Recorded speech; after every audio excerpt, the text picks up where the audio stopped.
Headline News, I'm Marilyn Ringo, sitting in for Bob Lozier. With the prosecution in the O.J. Simpson trial in the middle of presenting its case, Monday will be an abrupt about-face. A key defense witness is set to take the stand. Jim Hill has more on the week ahead. I can't go out anywhere. I am so afraid of... Defense witness Rosa Lopez is set to return to the stand after appearing to flounder during contradictory testimony Friday. You lied to us, didn't you? Yes or no? Lopez worked as a maid for O.J. Simpson's neighbor. She claims Simpson's Bronco was parked at his home when prosecutors allege Simpson was driving it to and from the crime scene. A tabloid magazine says its reporters interviewed Lopez months ago and never used her story. She was inconsistent and she was confused.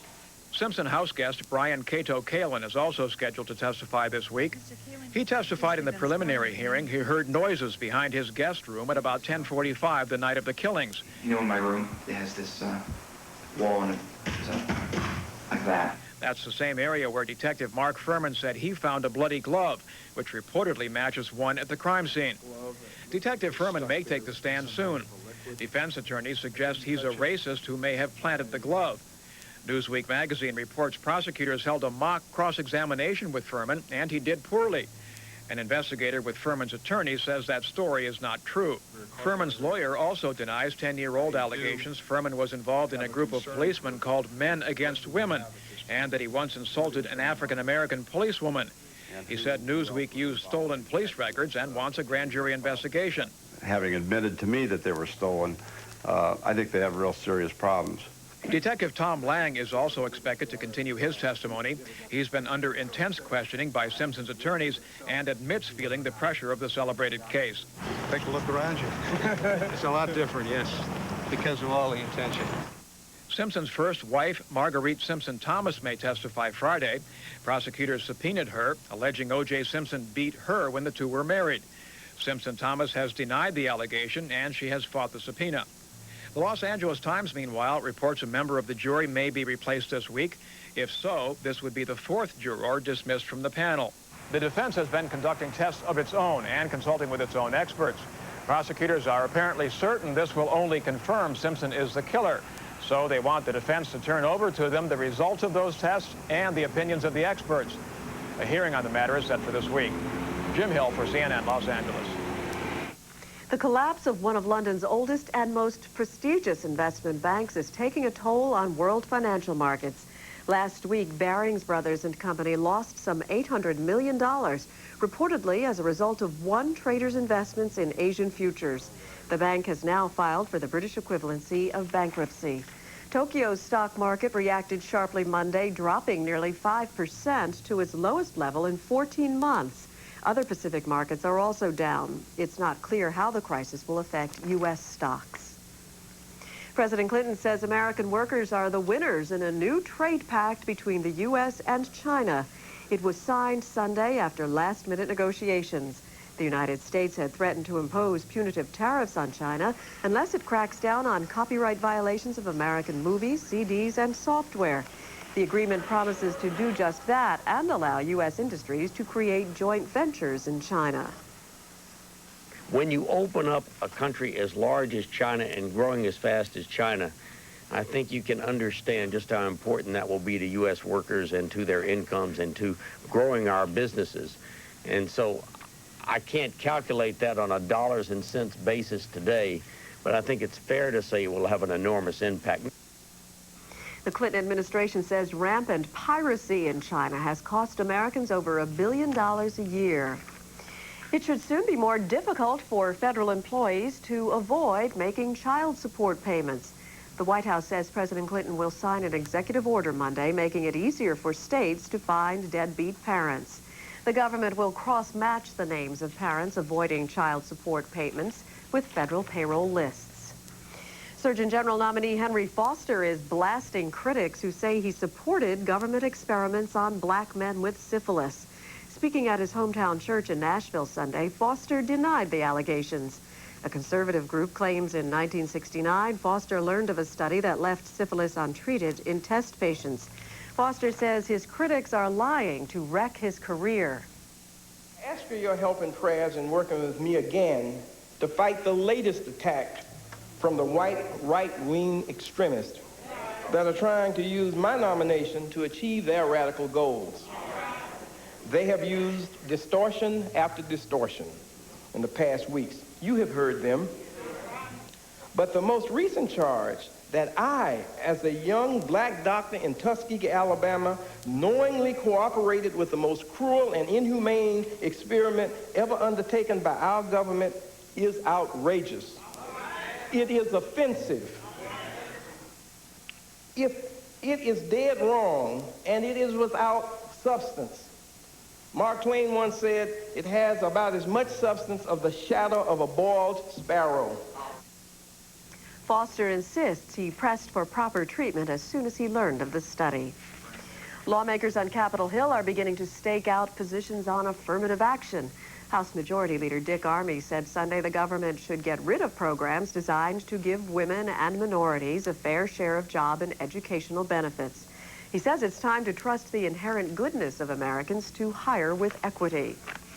The Senate of the GOP contract with America could hinge on a single Democratic vote. 5 Democratic senators are still undecided, but Republicans say they only need 1.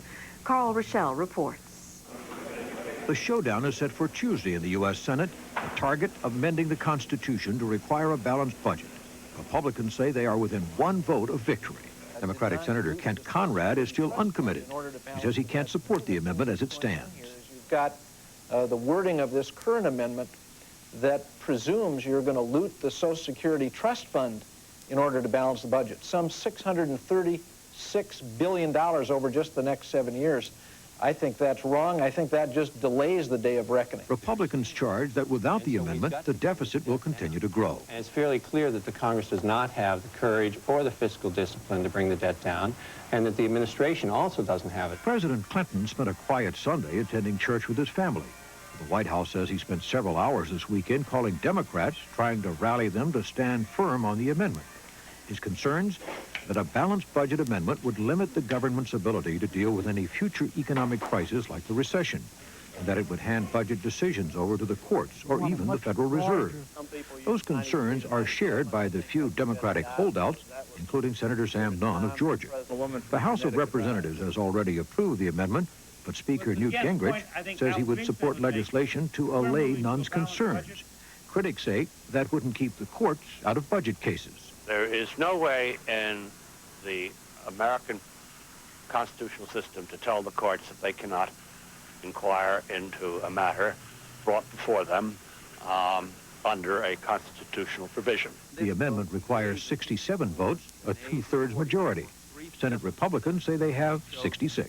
Senator Moynihan believes Democrats can defeat it. The White House concedes it's an uphill fight. But even congressional approval wouldn't end the debate. For the amendment to take effect, 3/4 of the states would also have to give it their okay. That could make it a volatile issue in the upcoming political campaigns. Carl Rochelle, CNN, the White House. Flags at New York's World Trade Center are flying at half-staff, recalling a powerful bombing 2 years ago Sunday. The explosion killed 6 people and injured more than 1,000. The building has since been remodeled and its security increased. Authorities also took extra precautions for the anniversary. They're concerned associates of the men being tried on terrorist conspiracy charges might try another attack. In Somalia, machine gun fire broke out in Mogadishu Sunday as rival factions fought over territory soon to be abandoned by UN peacekeepers. At least 1 Somali fighter was killed. The last group of 2,400 peacekeepers is expected to leave Somalia this week. 2,000 U.S. and Italian Marines will come ashore to secure the capital's air and sea force. They're part of a multinational force that will provide cover for the peacekeepers. Russian artillery and rockets bombarded southern Chechnya Sunday.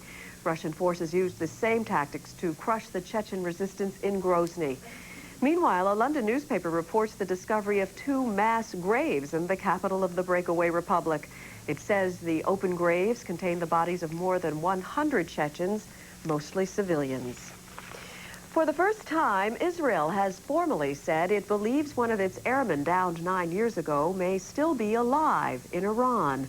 The Army says Ron Arad was captured after his plane was shot down in Lebanon.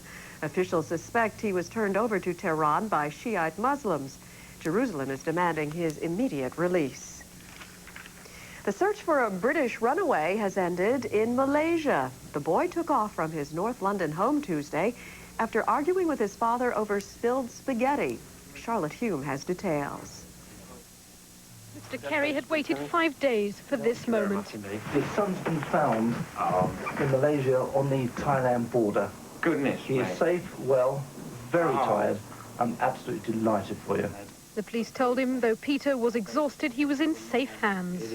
I just thought all of a sudden it's a lovely day. And, you know, I just can't express my gratitude to everybody that's helped to locate Peter. And I'm so happy that not only has he been found, but alive, safe, and well, but tired. The 14-year-old was found by immigration officials as he tried to cross into Thailand. With his father's passport and credit cards, he'd flown 6,000 miles to Kuala Lumpur in Malaysia, then on to Johor Bahru. He then went, probably by air, to Kato Bahru at the border with Thailand. Peter's staying the night in Malaysia with a British family. Tomorrow, embassy staff will fly back home with him to London. Malaysian police were on the lookout for Kerry after he called his parents from there to say he had run out of money. One of the country's biggest anti-smoking projects has fallen short of its goal. The National Cancer Institute's $45 million program failed to help heavy smokers, those who smoke more than 25 cigarettes a day, kick the habit. Researchers did find 3% of moderate smokers were able to quit smoking with a heavy anti-smoking campaign throughout their towns.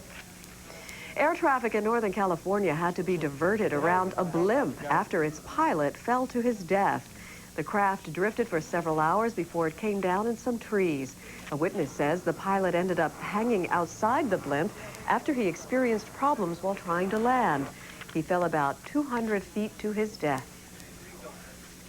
Up next in Dollars and Cents News, Russian women battle sexism and the unemployment line. And later, behind the scenes with the bell-bottomed Brady Bunch.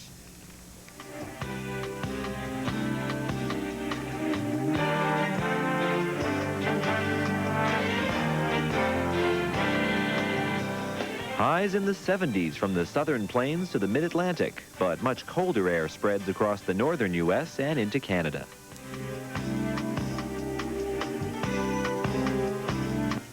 This is Headline News, a CNN network. Excuse me, sir. What are you doing? Printing a picture. Wow, is that a new Hewlett-Packard DeskJet 540 printer? It's a 9-inch high-end armor with a shield. I see. Yeah, wise choice, this HP DeskJet, huh? How about that printer? Isn't it durable? Yeah, whatever. Yeah, I guess so. So I bet your parents get a lot of use out of it, though, huh? Yeah, I guess. You guess? They don't wear the stuff they print. Isn't that just like parents? Yep, boring. You said it. Their eggs and Egg Beater's eggs both come from the same place. The biggest difference is while theirs has fat, Egg Beater's has no fat. Of course, we didn't short you on the taste. Egg Beaters, we're good eggs. Bill's such an active guy. I sure didn't expect to hear him talking about retirement. Yep. Every year like clockwork, straight in the IRA. Bill, you're never going to retire. You're going to run forever. Well, who said anything about retiring? That's the time for me to do what I want. That's going to take financial independence. That's the plan. Whatever your retirement goals, the key to achieving them is to have a plan. Fidelity Investments can help you get there. We saved and saved to move into a new house.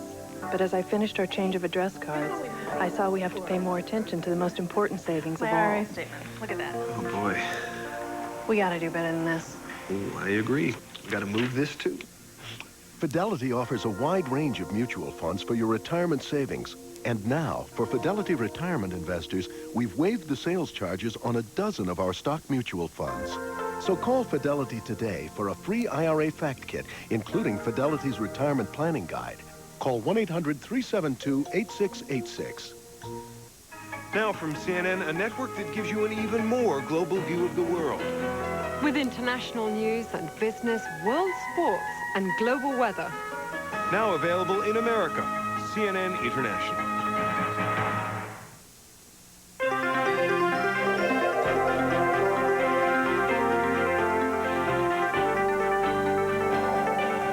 Russia, a changing economy is forcing many women to change careers. Siobhan Darrow explains.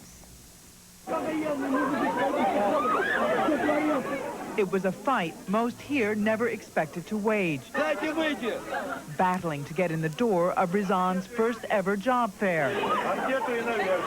Many of the people here, once assured of work in the Soviet defense industry, are now unemployed. Almost all of them women. Inside, new job opportunities and retraining schemes being offered. From elaborate presentations of do-it-yourself fashion to learn how to paint icon classes. 90% of Ryazan's unemployed are women, a figure mirrored across Russia as women come out as the biggest losers of economic reform. Ludmila Romanova